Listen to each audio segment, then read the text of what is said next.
1932లో Nizam state అంటే హైదరాబాద్ నిజాం హయాంలో ఉన్నప్పుడు అప్పుడు ప్రారంభించిన బస్ ఇది. గతంలో బస్ భవన్ వద్ద డిస్ప్లే ఉండేది.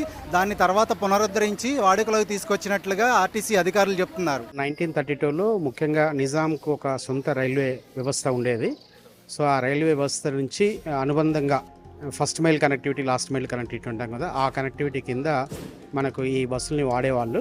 ఇటువంటి మోడల్ బస్సులు ఒకటే ఉంది, ఒకటి విజయవాడలో ఉంది, ఒకటి మన దగ్గర ఉంది. యాక్చువల్లీ ఫస్ట్ మనం దీన్ని మాడిఫై చేసినాం హ్యాండిల్ స్టార్ట్. ఇది మనకి ఆ సిస్టమ్ ఇప్పుడు వర్క్ చేయట్లేదు కాబట్టి మనం సెల్ఫ్ స్టార్టర్ ఫిట్ చేసేసి డైరెక్ట్ ఇప్పుడు ఏదైతే వర్క్ చేస్తున్నారో అదే విధంగా మనం ఇక్కడ చేస్తున్నాం.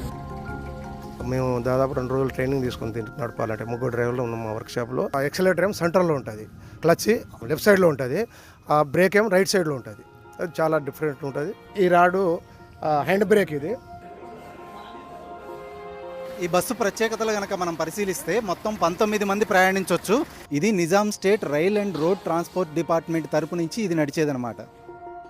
అప్పటి ఈ బస్సులను కొన్ని ప్రత్యేక సందర్భాల్లోనే బయటికి తీసుకొచ్చి ప్రదర్శనకు ఉంచుతున్నారు.